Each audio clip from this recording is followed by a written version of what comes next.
Hello friends, কেমন আছো সবাই? আশা করি ভীষণ ভালো আছো। আমিও খুব ভালো আছি। কিছুদিন আগে শরীরটা খারাপ ছিল, কিন্তু এখন আমি খুব ভালো হয়ে গেছি। দেখতে পাচ্ছ ঘি দেখাচ্ছে। তো এই ঘিটা আমি কালকে বানিয়েছিলাম, তারপরে আমাদের রাখার জায়গা ছিল না, তো এইটাতে আপাতত রেখেছি। তারপরে আমি ছোট্ট একটা ঘিয়ের বয়াম নিয়ে আসবো, তারপর সেটাতে রাখবো, কাচের বয়াম। তো খুব ভালো থাকবে। তো ভুলে গেছো তাই না? আমার আজকের ব্লগটা দেখে তোমরা অবাক হয়ে গেছো, এতদিন পর কি করে দিল একটা ব্লগ। তো হ্যাঁ, কিন্তু আমি তোমাদেরকে ভুলিনি, আমি অবশ্যই মনে রেখেছি। তো কিন্তু কি আর করা যাবে, সময়ের কারণে কোনো ব্লগ দেওয়া হচ্ছে না। ঠিক দিয়ে দেব। আমার ফোনে অনেক ব্লগ ভিডিও তোমাদের রেখেছি, তোমাদের সাথে শেয়ার করব আর তোমাদের সাথে গল্প করব। আজকে দেখতে পাচ্ছ মেঘলা মেঘলা ওয়েদারটা আছে, কিন্তু ভীষণ ভালো লাগছে।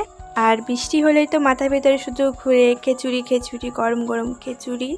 তো আজকে চটপট করে গরম গরম খিচুড়ি বানিয়ে ফেলে। গরম গরম দানার গুঁড়ি চালের খিচুড়ি। দানার গুঁড়ি চালের খিচুড়ি কিন্তু আমার বেশ ভালো লাগে। আর আমাদের বৃষ্টি মানে আমাদের খিচুড়ি খিচুড়ি করে আমাদের বৃষ্টিটা আমাদের উপভোগ করি, আর দারুণ লাগে, তাই না?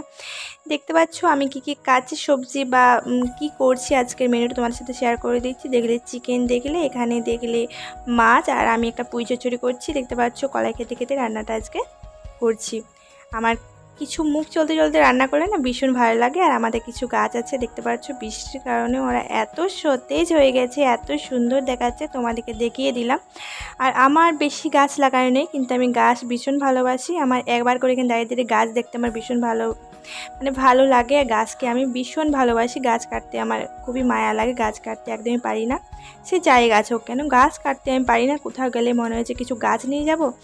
আর এখানে দেখতে পাচ্ছ আমাদের জায়গায় নিয়ে গাছ লাগাবো, কোথায় লাগাবো, তাই না? তো এখানে কিছু দেখো সবজি গাছেও লাগিয়েছি, বেশ ভালো লাগছে। আজকের মিনি ব্লগটা যদি তোমাদের ভালো লাগে থাকে, অবশ্যই লাইক কমেন্ট শেয়ার করে দিও, আর আমার পাশে থেকেও।